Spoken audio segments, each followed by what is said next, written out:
வணக்கம். நான் உங்கள் ஜெயா. இன்றைக்கி நம்ம இந்த வீடியோவில் ஹார்லம் ரெனேசான்ஸை பற்றி பார்க்கலாம் வாங்க.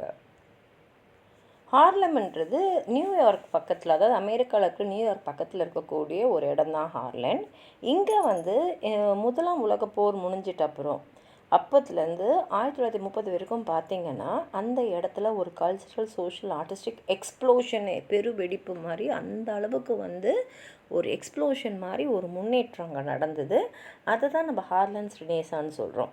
ஏன்னா கருப்பின மக்களுக்கு ஒரு அடையாளத்தை கொடுத்த அந்த மூமெண்ட் தான். அதாவது எல்லா வகையிலையும் இலக்கியத்தில் சரி, கலை வடிவங்களை சரி, அந்த இன்டெலெக்சுவல் மூமெண்ட்ஸ் எல்லாத்துலேயுமே அவங்களுக்கு ஒரு மரியாதையும் அங்கீகாரத்தையும் உலகம் முழுக்க ஏற்படுத்தி கொடுத்த ஒரு நேரம் அது. ஹார்லன் ரெனேசான்ஸ்னால் என்னென்னா, ஏற்கனவே சொல்லிவிட்டு ஹார்லம்ன்றது நியூயார்க் சிட்டிக்கு பக்கத்தில் இருக்கக்கூடிய ஒரு இடம். 20ஆம் நூற்றாண்டோட ஆரம்ப கட்டத்தில் அதை பிளாக் கல்ச்சரல் மெக்கானே சொன்னாங்க. ஏன்னா அங்கே தான் சோஷியல் அண்ட் ஆர்டிஸ்டிக் எக்ஸ்ப்ளோஷனே நடந்தது. அதாவது 1910லேருந்து 1930 வரைக்கும் பார்த்திங்கன்னா இந்த ஆஃப்ரிக்கன் அமெரிக்கன் கல்ச்சருக்கு அது ஒரு போர்க்காலம்னு சொல்லலாம். ஏன்னா literature, music, stage performance, art எல்லாத்துலேயுமே கற்பின மக்கள் அந்த அளவுக்கு அவங்களோட திறமையை வெளிப்படுத்தி உலகத்தோடைய பார்வையெல்லாம் அவங்க பக்கம் எடுத்தாங்க. இது எப்போ ஆரம்பிச்சதுன்னா, முதல் உலக போர் முடிஞ்ச உடனே அந்த போரில் சேவை செஞ்சவங்க, அதாவது போரில் பங்கெடுத்து நாட்டுக்காக போரிட்டவங்க எல்லாமே ஒரு வீரர்களாக சந்தோஷமாக திரும்பி வந்தாங்க. இனிமேல் நம்ம மகிழ்ச்சிகரமான ஒரு வாழ்க்கை, வெற்றிகரமான ஒரு வாழ்க்கை நடக்கும்னு. ஆனால் இதில் சவுத் சைட் போனவங்க பார்த்தா போருக்கு முன்னாடி எந்த ஏழ்மையான நிலைமையில், எந்த இழிவான நிலைமையில், எந்த மாதிரி அவமானங்கள்லாம் அவங்க செஞ்சிட்டு இருந்தாங்களோ அதே நிலைமையில தான் திரும்பி அவங்க இருந்தாங்க. ஆனால் அதே நார்த் வெஸ்ட்லலாம் போனவங்க பார்த்திங்கன்னா அந்த இடத்துல புது புது தொழிற்சாலையெல்லாம் ஆரம்பிச்சிருந்ததுனால, அதே சமயத்தில் இப்போ யூரோப்லேருந்து குடிபெயர்ந்து இங்கே யாரும் வரல. அதனால் அந்த இடத்துல வேலைக்கு ஆட்கள் நிறைய தேவைப்பட்டதுனால, அந்த இடத்துல வேலைவாய்ப்பு மிகுதியாக இருந்ததுனால நார்த் வெஸ்ட் போனவங்களாம் நல்ல வசதியாக ஆயிட்டாங்க.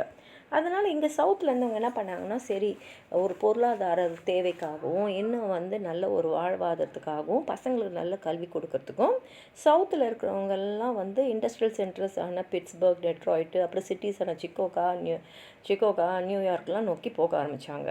அதுவும் கொஞ்சம் பேர் இல்லை, அவ்வளோ பேர் நியூயார்க் சிட்டியை நோக்கி படையெடுத்தாங்கன்னே சொல்லலாம். அந்த அளவுக்கு இந்த பிளாக் பாப்புலேஷன் நியூயார்க் சிட்டி அது பக்கத்தில் ஹார்லமில் போட்டாங்க.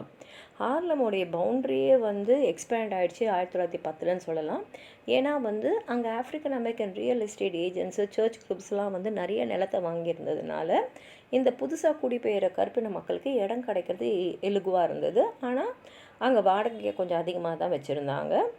ஏற்கனவே அங்கே குடி பிறந்தவங்களாம் இந்த மாதிரி புதுசாக வந்தவங்களாம் அவங்களுடைய வேலை வாய்ப்பை பிடுங்கிக்கிற மாதிரியோ இல்லை ஷேர் பண்ணிக்கிற மாதிரியோ, ஏன்னா நிறைய பேர் ஒரு வேலைக்கு போய் நிற்கும் போது சம்பளத்தை குறைக்கிறதுக்கு வாய்ப்பு இருக்குது.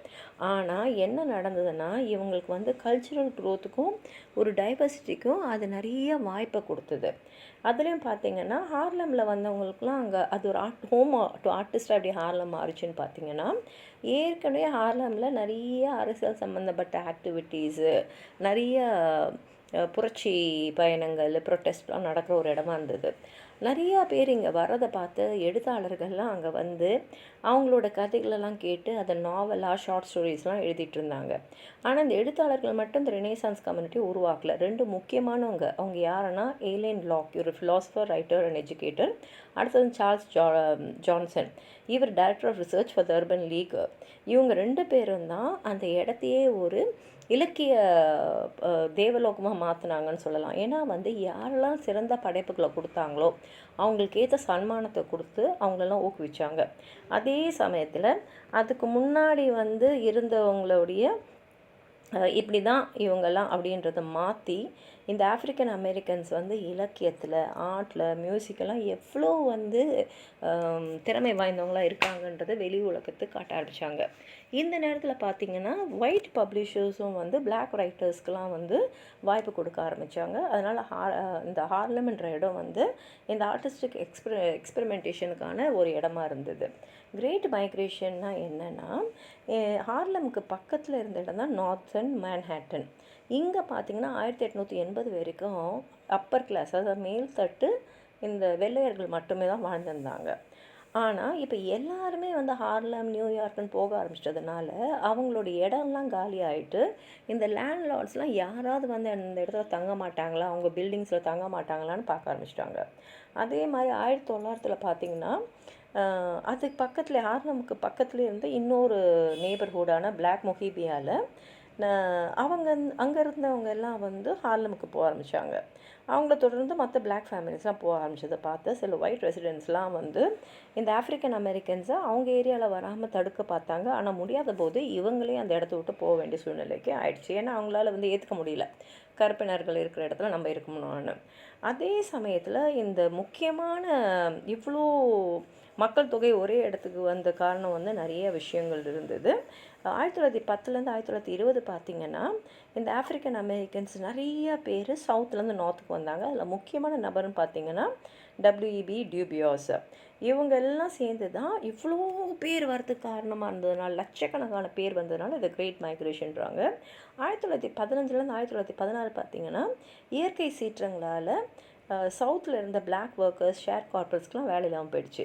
அது மாத்திரம் இல்லாமல் முதலாம் உலக போருக்கு அப்புறம் அதாவது யூரோப்லேருந்து அமெரிக்காவுக்கு வர குடிபெயர்றவங்களாம் வந்து குறைஞ்சிட்டாங்க. அதனால் நார்த்தில் இருந்தவங்களுக்கெல்லாம் வந்து அவங்களோட ஃபேக்ட்ரிஸில் வேலை செய்யறதுக்கு ஆட்கள் தேவைப்பட்டதுனால அவங்களே சவுத்துக்கு வந்து நீங்கள் எங்கள் கம்பெனியில் வேலை செய்வாங்கன்னு கூப்பிட்ற அளவில் இருந்தாங்க.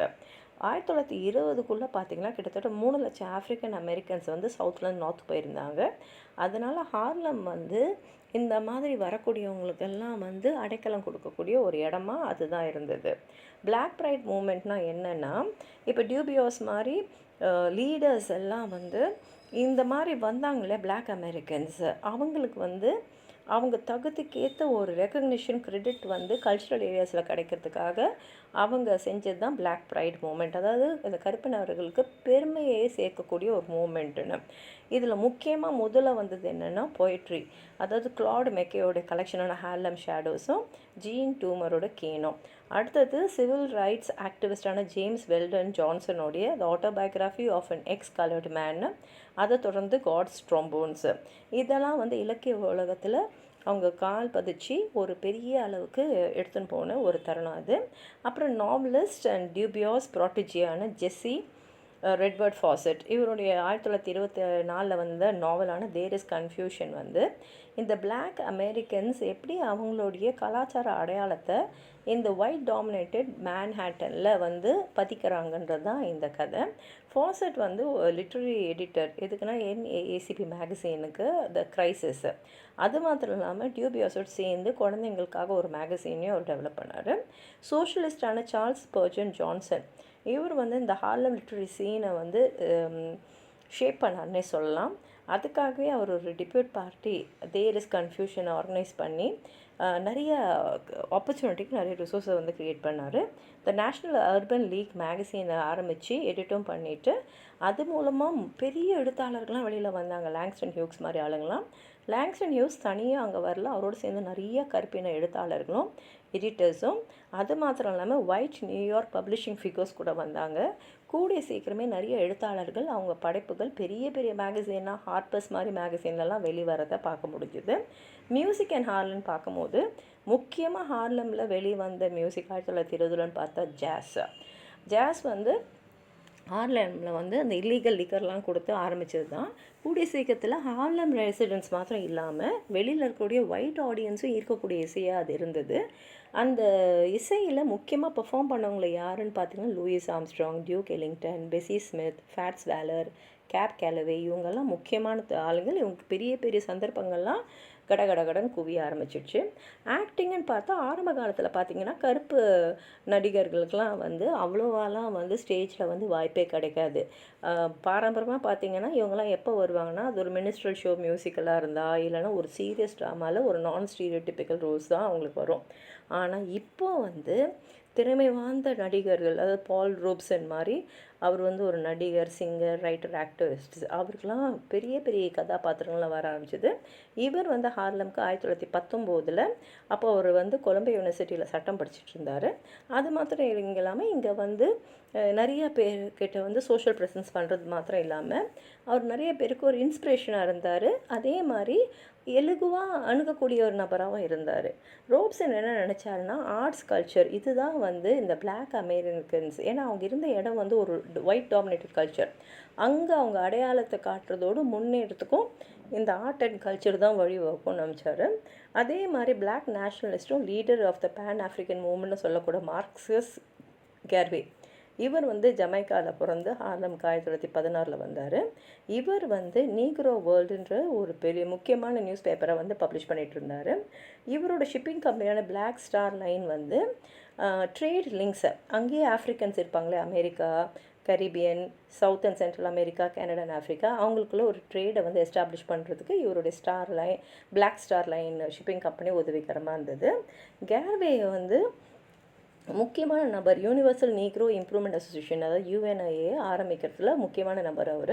அவருடைய அட்வொகேட் அவர் என்ன சொன்னார்னா, செப்பரேட் பட் ஈக்குவல், நம்ம வந்து வேறு வேறு தான், ஆனால் எல்லாருமே சமம் அப்படின்றதான் அவர் சொன்னார். அதனால் ஆஃப்ரிக்கன் ஆன்சிஸ்ட்ரி, அதாவது மூதாதையர்கள் வந்து ஆஃப்ரிக்காவில் இருப்பாங்க, ஆனால் அவங்கள வந்து அடிமைகளை இங்கே வந்து கொண்ட கதையெல்லாம் நமக்கு தெரியும். அந்த மாதிரி ஆளுங்களுக்கெல்லாம் வந்து உலகம் முழுக்கவே வந்து பிளாக் ஸ்டேட்ஸை உருவாக்கணும் அப்படின்றது தான் இவருடைய கோல்.